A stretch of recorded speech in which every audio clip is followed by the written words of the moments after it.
Salut à tous et bienvenue dans ce type de vidéo qui n'intéresse absolument personne à part pour me voir bricoler des trucs qui n'arriveront pas forcément à faire eux-mêmes, car il s'agit d'un vieux disque dur qui n'est plus forcément, enfin qui même n'est plus du tout en vente.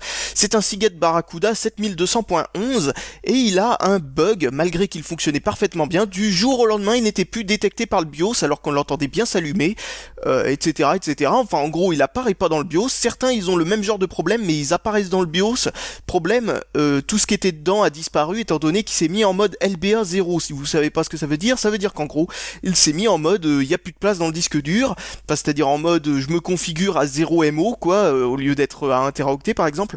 Donc voilà quoi. Ce sont des disques durs qui ont un petit souci de firmware, c'est-à-dire qu'en gros le firmware, le truc qui guide cette carte, qui elle-même guide les têtes et les plateaux, le firmware qu'il y a là-dedans a un bug qui fait que au bout d'un moment, quand une petite zone, une petite région du disque dur est pleine, qui contient en gros les diagnostics automatiques du disque dur, dès que cette région est pleine, le disque dur ne veut plus démarrer, il se met en mode bloqué quoi, parce qu'il n'arrive pas à trouver la place pour démarrer quoi en fait, parce qu'il a des petits fichiers à inscrire à l'intérieur de cet emplacement à chaque fois qu'il démarre le disque dur, et quand c'est plein, et ben il fait je peux pas écrire, alors que normalement il devrait être conçu pour quand c'est plein effacer un autre endroit pour pouvoir remplir ensuite.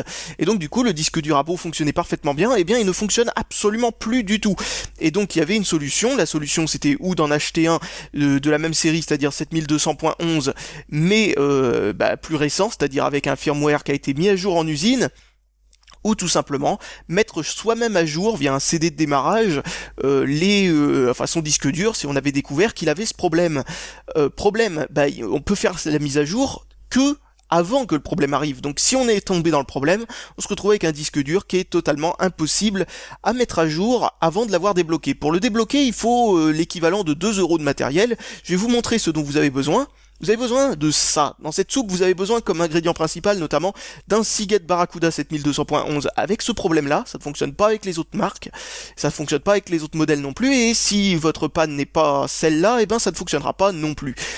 Donc vous aurez besoin de ce petit truc. C'est un programmeur USB vers port série. En gros, voilà, ça permet de pouvoir brancher des câbles à cet endroit-là pour pouvoir ensuite les brancher, dans le port de débugage qu'il y a sur les disques durs. Vous voyez, ces 4 pins ici c'est en fait un port série qui est incorporé au disque dur qui permet de le débugger. Alors, pour pouvoir les utiliser, il va falloir brancher des petits fils à cet endroit-là. Problème, comme vous le voyez, ça rentre pas du tout parce que ces petits trucs en plastique sont trop gros. Donc il va falloir casser le plastique ou l'enlever délicatement et ensuite pouvoir brancher directement ça. Ça se branche avec le plastique que dans l'un des trucs, donc il faudra enlever le plastique de ça. Alors ces petits fils, si vous demandez où trouver ça, on peut trouver ça notamment par exemple à l'intérieur des boîtiers d'ordinateur pour brancher notamment les ports d'allumage, le bouton d'allumage, le bouton reset et ce genre de trucs. Et on peut aussi acheter des fils comme ça directement avec une prise de chaque côté, ce qui permet en gros de pouvoir brancher ça directement sur le truc et ne pas avoir besoin de le souder dessus ou ce genre de conneries. Donc voilà, hop, on peut utiliser ce genre de petits fils. Problème, comme je vous l'ai dit, au niveau des prises, c'est un tout petit peu trop épais, donc il faudrait trouver un modèle en dessous. Moi je l'ai pas, alors je vais être obligé de bricoler un petit peu. Ensuite, un autre truc dont vous avez besoin, c'est de tournevis de type Torx, c'est-à-dire ce type-là. Hop, je vais essayer de vous en montrer un. Je sais pas si vous voyez, c'est des tournevis en étoile, tout simplement. Et ces tournevis-là, en gros, sont faits pour démonter cette petite plaque en dessous. Donc il faut trouver la bonne taille. Alors je vous conseille d'acheter un lot avec toutes les tailles dedans, parce que ça sert toujours, ce genre de truc. Ça c'est peut-être un tout petit peu trop petit, mais ça pourrait fonctionner. Et celui-là, voilà, c'est la bonne taille. Donc celui-là que j'ai, c'est le Torx 8, a priori.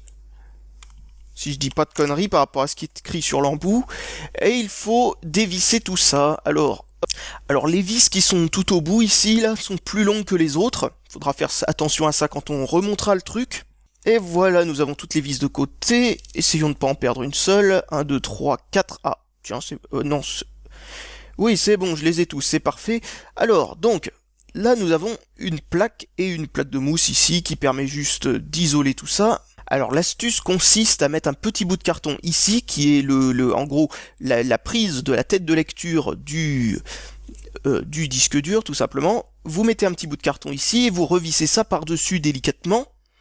Alors, ne le revissez pas en entier, hein, il va falloir juste revisser très légèrement tout ce qu'on a, c'est-à-dire remettre tout ce qui est là, parce qu'il faut que ça alimente quand même le petit moteur.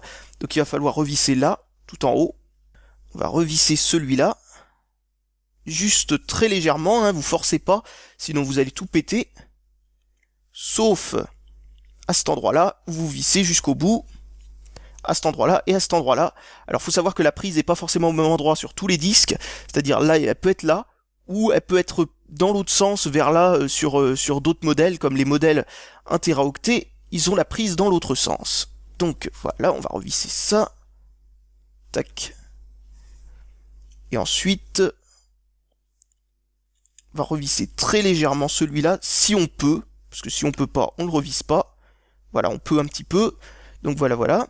Donc le bout de carton qui dépasse ici, c'est tout à fait normal, c'est pour pouvoir le retirer au bon moment, pour pouvoir en gros faire notre truc. Donc là, je l'ai à peine vissé. Pareil ici. Là, c'est serré. Là, je vérifie si c'est serré aussi. Ah non, je ne l'avais pas serré jusqu'au bout.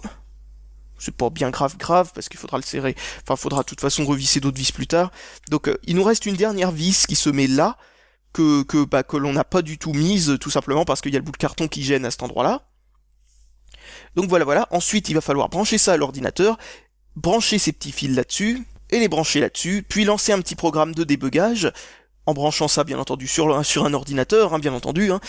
Et comme ça, on pourra tout simplement s'amuser à débugger ce système, effacer le truc qui est plein, qui crée ce bug, et ensuite, bien entendu, pendant le processus, on enlèvera ce bout de carton et on revissera tout le reste en plein milieu du processus. Je vous montrerai tout ça en détail. Et normalement, le truc devrait être débugué complètement après avoir fait ça, sauf que le bug peut se reproduire à tout moment tant que vous ne mettez pas à jour le firmware. Donc dès que vous avez fait refonctionner le disque dur, allez tout de suite chez Seagate, essayez de trouver le firmware de mise à jour, enfin le CD de mise à jour de ce truc-là. Vous mettez ce disque dur dans un ordinateur, le CD gravé à l'intérieur de ce même ordinateur, en débranchant tous les autres disques durs, et vous mettez à jour tout ça, je vous montrerai ça aussi. Alors maintenant, il ne nous reste plus qu'à relier tous les fils de ce petit adaptateur USB. Donc comme vous le voyez, je les ai branchés là, vous pouvez aussi les souder, vous pouvez faire comme vous voulez, et vous avez 3 fils. Le premier fil que l'on va mettre, ce sera, je vais vous mettre ça en gros plan. Voilà, vous voyez dans l'ordre là, le premier là c'est ground, c'est-à-dire le moins, que l'on va mettre ici comme ça, voilà. Et ensuite nous avons TX et RX qu'il faut inverser, c'est-à-dire ici vous avez écrit TX et RX quelque part, d'ailleurs je sais pas où c'est marqué à l'arrière. Alors vous voyez sur ce petit adaptateur il y a marqué RXD et TXD, ici. Voilà, eh bien il faut mettre TXD, le TX, donc à cet endroit-là, il faut le mettre sur le RX de ce truc-là. En gros, faut les inverser, faut mettre TX sur RX et RX sur TX. Je ne sais plus lequel est lequel, alors le fil rouge, c'est RX. Donc il faut que je mette le fil rouge sur TX ici, qui est juste à côté du fil jaune que j'ai déjà mis. Alors attention, ça va pas être facile avec ces tout petits machins. Tac, je vais essayer de le brancher là. Voilà. Je vais enlever le fil jaune parce que ça me gêne. Voilà, et là, le fil noir, je le mets sur la broche d'à côté. On utilise les 3 dernières broches, la première broche ne nous sert à rien. Donc, ensuite, un truc à faire, après avoir branché ça, vérifiez bien que les deux entrent pas en contact l'un avec l'autre. Voilà, une fois que ça c'est fait, il suffit de brancher ça sur un port USB sur un PC, tac, voilà, vous voyez ça allume une petite loupiote. Ah, vous faites bien attention à que vos fils soient solidement attachés. Ensuite, il vous faudra une alimentation de PC, tac, une alimentation de PC donc, que vous brancherez ici, tac. Et ensuite, vous allumerez l'alimentation de PC. Alors, si c'est une alimentation de PC qui est reliée à un PC, bien entendu, allumez le PC. Mais si c'est une alimentation qui est reliée à rien, vous faites ce petit bidouillage, c'est-à-dire vous reliez le fil vert que vous avez dans les alimentations à un des fils noirs grâce à un trombone. ou une trombone, je sais plus comment on dit. Un trombone, je crois que c'est l'instrument. Donc vous reliez le fil vert et le fil noir ensemble, et ça allume l'alimentation dès qu'elle est allumée. Si vous avez une alimentation avec un interrupteur, comme celle-là par exemple, et ben vous le mettez sur 0 pour éteindre, et sur 1 pour allumer. Donc voilà, c'est bon, on a fini de brancher tout notre bordel, c'est fini, et ensuite, ce qu'on aura à faire ensuite, c'est en plein milieu du truc, nous aurons besoin d'enlever ce bout de carton et revisser toutes les vis. Donc gardez à proximité la vis supplémentaire, la vis que l'on peut pas cacher avec le carton, et on va faire ça tout de suite. Alors ensuite il va falloir installer Petit sous Linux ou sous Windows ou peu importe, vous installez ce programme qui s'appelle PUTTY. Et donc du coup, sous Linux, il vous suffit d'utiliser la Logitech et de rechercher ce programme pour l'installer. Mais si vous utilisez Windows, voilà, vous allez sur son site officiel, vous le téléchargez comme d'habitude, donc vous l'ouvrez. Ça va vous faire apparaître ceci. Pouf, voilà. Ensuite, dans Session, là ici, vous allez choisir Série. Ensuite ici, vous allez taper TTY, vu que c'est un truc en USB et que vous en avez sûrement qu'un seul en USB, TTY USB 0. Et là, dans Speed, il va falloir que vous tapiez 38400. Voilà. Ensuite, vous allez là dans la colonne et vous cliquez sur Serial ici. Et là, vous vérifiez que Databit est bien à 8, StopBit est bien à 1 et Parity à None, c'est-à-dire à non. Voilà, vous voyez, il y a plusieurs options. Normalement, ça, c'est toutes les options par défaut, sauf Speed, qu'il faut mettre, comme j'ai dit, à 38400. Ensuite, vous cliquez sur Open ici. Pouf. Ça va vous ouvrir ce petit terminal, ce tout petit terminal, et là vous allez allumer votre disque dur. Donc si vous avez une alimentation qui est déjà allumée, c'est à ce moment-là que vous branchez la prise. Sinon vous faites comme moi, vous avez votre alimentation avec sa trombone dans la prise du truc, et vous appuyez sur le bouton d'allumage de l'alimentation, et hop, ça devrait allumer le disque dur. Voilà, le disque dur s'allume. Et vous voyez que ça reste noir. Vous faites CTRL Z, et ça fait apparaître ce petit curseur. Donc, quand ce curseur apparaît, vous tapez /2, et vous faites Entrée. Ensuite, vous tapez Z, et vous faites à nouveau Entrée. Ce qui va éteindre le moteur du disque dur. Voilà. Donc, une fois que c'est fait, c'est le fameux moment où, délicatement, en tenant bien fermement le disque dur pour pas le faire bouger, on enlève le bout de carton. Tac, vous enlevez le bout de carton. Puis vous revissez les vis et vous essayez de faire en sorte de ne rien casser en faisant ça. Parce que ça risque d'être très simple de faire un court-circuit si vous faites tomber la vis quelque part. Donc vous vissez ça. Tac, voilà. Vous vissez là et là. Et ensuite, faites très attention, moi je continue à le tenir avec les doigts. Faites attention, vous rentrez ça dans le trou, voilà. Et vous revissez la dernière vis. Et voilà. Normalement c'est bon. Et là, pour redémarrer les plateaux, vous tapez U et vous faites Entrée. Ça va redémarrer le disque dur. Voilà. Maintenant vous faites /1. /1, Entrée, puis vous tapez N1, et vous faites Entrée.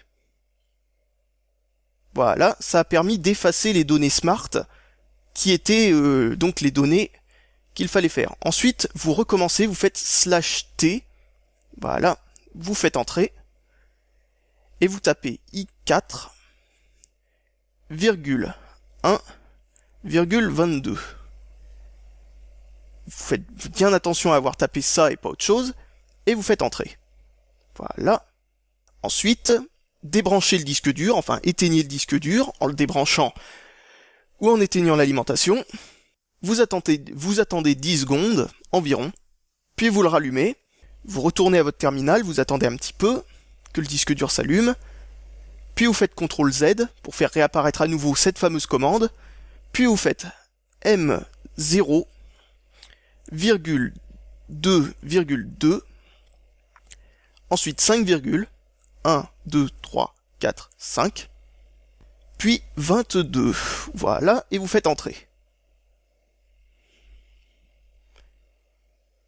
Il n'y a plus qu'à attendre à peu près, un petit moment, que le disque dur ait fini de formater la table des partitions pour se débloquer. Donc voilà, ça il l'a fait, comme vous voyez, il vient de terminer son truc.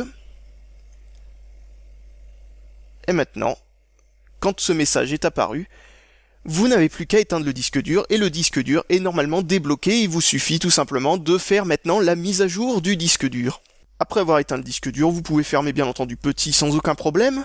Et c'est bon, c'est fini, il n'y a plus qu'à mettre à jour le disque dur et je vais vous montrer comment faire. Alors maintenant que vous avez votre disque dur débloqué, il vous suffit d'ouvrir une page de votre plus beau navigateur et d'aller sur le site de Seagate et vous tapez dans Google Seagate Firmware et il n'y a plus qu'à cliquer là-dessus.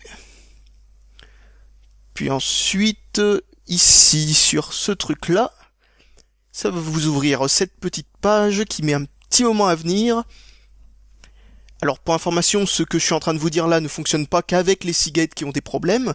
Ça permet aussi de mettre à jour des Seagate qui fonctionnent parfaitement bien pour pouvoir par exemple leur mettre un firmware un peu plus récent et donc peut-être quelques performances en plus. Donc sur le disque dur, sur l'étiquette qui est sur le disque dur, mais vous pouvez aussi avoir ça avec certains logiciels comme par exemple l'utilitaire de disque. Si vous allez dans l'utilitaire de disque, vous avez ce qui apparaît ici, là, le numéro de série et... Oups.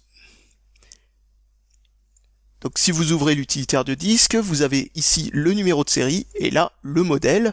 Alors le modèle, bien entendu, ça s'arrête là, hein, tout ce qui est après le tiret, c'est pas le modèle, et le numéro de série. Mais si votre disque dur est dans votre main, vous avez juste à regarder sur le disque dur, et vous avez S/N, c'est le serial number, donc vous le tapez. Donc dans mon cas, c'est 9Q quelque chose. Voilà. Ensuite, le modèle. Alors le modèle, c'est juste en dessous. C'est ST quelque chose. Voilà. Donc là, c'est le 320 AS. Puis ensuite, vous choisissez un pays. Bon, on va pas mentir, on s'en fout. On va dire que on est un client français avec des neurones et que on répare notre disque dur. Donc hop, 41 espace 288. Enfin bon, bref, comment ça s'appelle, le captcha comme d'habitude. Donc, tac, et 53, voilà. Ensuite, vous cliquez ici. Et si j'ai pas fait de faute en tapant mon truc, voilà, ici, vous avez firmware. Et là, vous avez le firmware en question. Et si là, il y a marqué important et non pas optionnel, si là, il y a marqué ou carrément optionnel ou carrément suggéré ici, enfin bon, peu importe. En tout cas, s'il y a marqué important, c'est que votre disque dur Seagate a besoin d'une mise à jour qui corrige carrément un bug. C'est le cas de celui-là, étant donné qu'on a été obligé de le débriquer. Donc, on clique ici pour le télécharger, paf, on clique dessus. Et là, il y a une page qui arrive. Donc ici, vous n'avez plus qu'à rechercher à nouveau le nom du modèle du firmware que vous avez, enfin du disque dur que vous avez. Et moi, c'est celui-là. Donc il faut que je suive cette ligne et que je télécharge cet ISO. Et voilà, j'ai téléchargé l'ISO. J'ai plus qu'à aller dans le dossier qui contient cet ISO. Voilà, elle est là. Et j'ai plus qu'à la graver sur un CD. Voilà. Et une fois que j'ai gravé cette ISO sur un CD, j'ai plus qu'à la mettre dans un ordinateur avec un contrôleur Serial ATA sur lequel je branche ce disque dur et un lecteur CD et seulement un disque dur et un lecteur CD au cas où que il flash le mauvais disque dur. Bon, ça c'est Seagate qui donne cette précaution. Pour information, moi j'ai déjà fait ça avec plein de disques durs branchés dessus, j'ai jamais eu de problème, mais ça peut arriver. Donc vaut mieux tout débrancher. Donc je suis parti pour mettre un CD dedans et je vous retrouve devant un autre ordinateur. Surtout n'oubliez pas de débrancher l'ancien disque dur qu'il y avait là-dedans. De brancher votre nouveau disque dur, celui-là qui déconne. Vous le posez quelque part par terre à l'envers par exemple. Mais en tout cas, vous n'y touchez pas pendant le processus. Surtout, vous le mettez à un endroit où personne ne pourra le bousculer. Ça va pas durer très longtemps, mais faites attention à pas faire de conneries. Alors, donc ensuite, on va voir ce qui se passe sur l'écran. On allume l'ordinateur. On met le CD dans le lecteur, on referme vite le lecteur car il faut que ça se fasse avant le processus de boot, voilà. Maintenant on appuie sur la touche qu'il faut pour aller dans le menu de boot de cet ordinateur, c'est F11 ici, mais ça peut être une autre touche ailleurs. Alors, vous voyez que c'est un ordinateur overclocké d'ailleurs, petit détail, le temps que ça décide bien d'enfin à faire apparaître le menu. Que mon CD a l'air d'avoir beaucoup de mal à passer à l'intérieur de ce très vieux lecteur. Aïe, ça a l'air d'être bon. On démarre sur le CD.